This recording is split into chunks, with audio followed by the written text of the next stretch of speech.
Magandang araw po at magandang buhay sa atin mga kalangis. Ngayon po, narito tayo sa bayan ng Naik at tayo po ay inirekomenda ng isa nating kaibigan dahil po sa kanilang loader. Ito raw po ay bagong overall. So ngayon,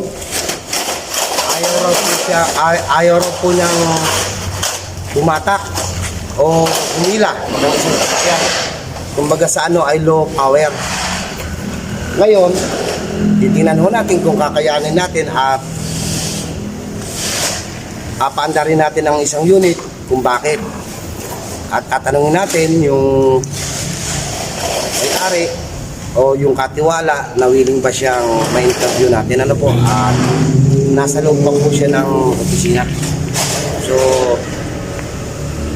kunti sandali lang po mga kalangis at iimbestigahan po natin yung pinagkakatiwalaan nitong unit para po malaman natin ang kanyang problema. So mga kalangis, sandaling oras lang po.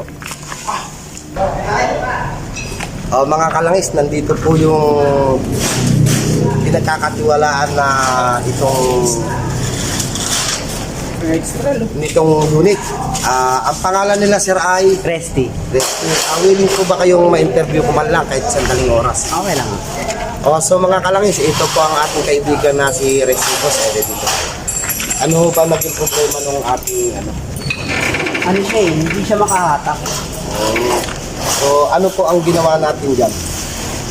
Para namin yung makina.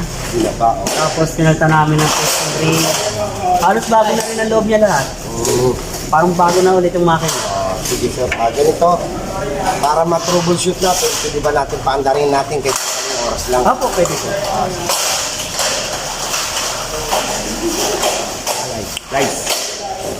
Guys, bigyan na.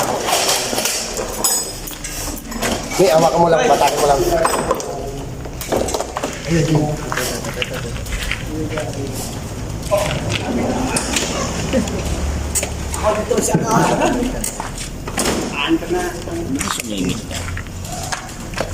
Ayan.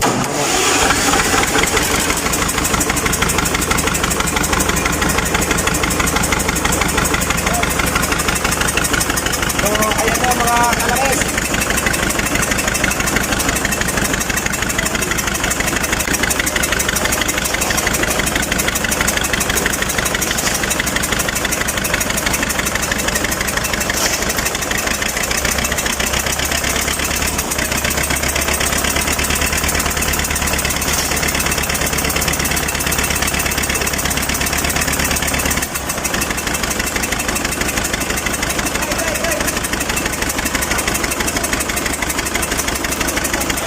Ayan po, namamalyo po siya, namamalyo. So, hanapin natin ang trouble kung bakit ganon. Sa mga sandaling oras ka lang, mga kalangis, papakita ko po sa inyo at matutuklasan ninyo kung ano ang naging problema niya. Yan po ay bagong overall. So, mga kalangis, ito po, i-analyze natin.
Ang una ko nakita mga kalangis,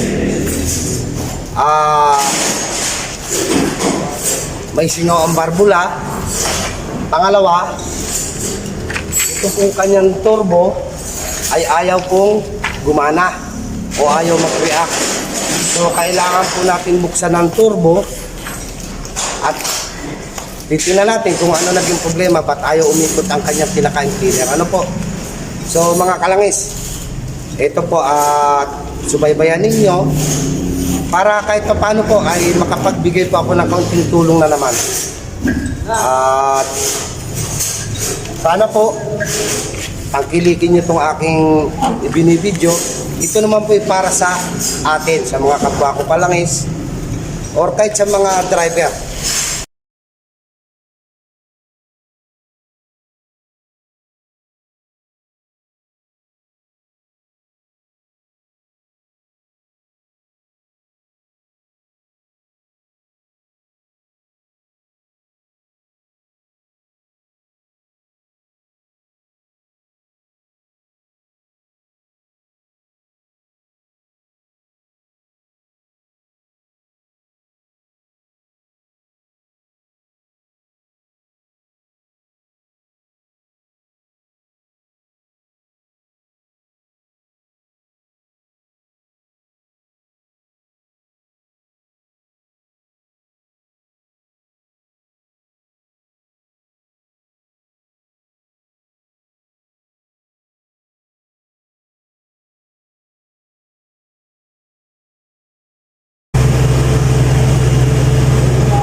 Ito po mga kalangis.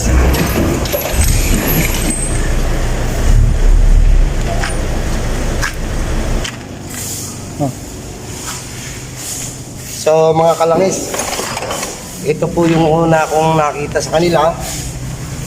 Ayan, yung pong turbo ayaw umikot. Maganit po. So kailangan po kasi nito ay malubay na malubay umikot. So re-repairin mo natin, lilinisin natin. At titingnan po natin kung bakit gano'n. Ano po.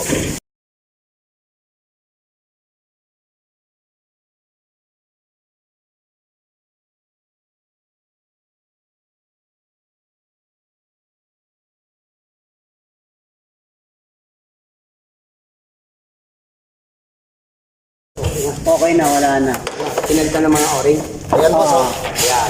Oh. Ito po mga kalangis. Paano po na tayo makakahinga para pong ilong yan? Pag barado po ang ating ilong, hirap po tayong huminga. Ganon din po ang isang makina.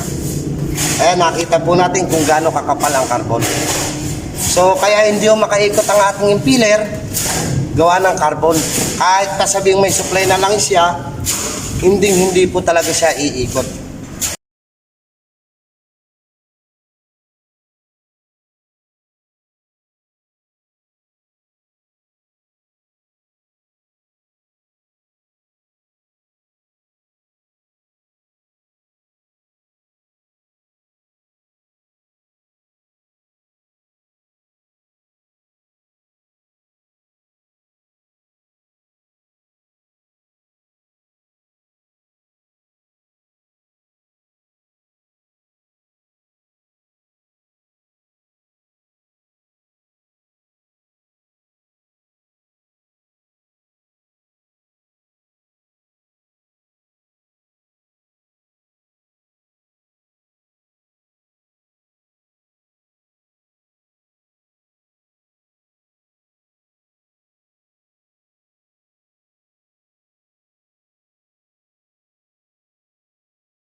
malalaman na po natin kung ano pakiramdam nung nag-ooperate. Pag nalagyan mo na mapler yan, pipino andar niyan. Tapos mapalitan mo boss ng Nandun yung ano niya, no?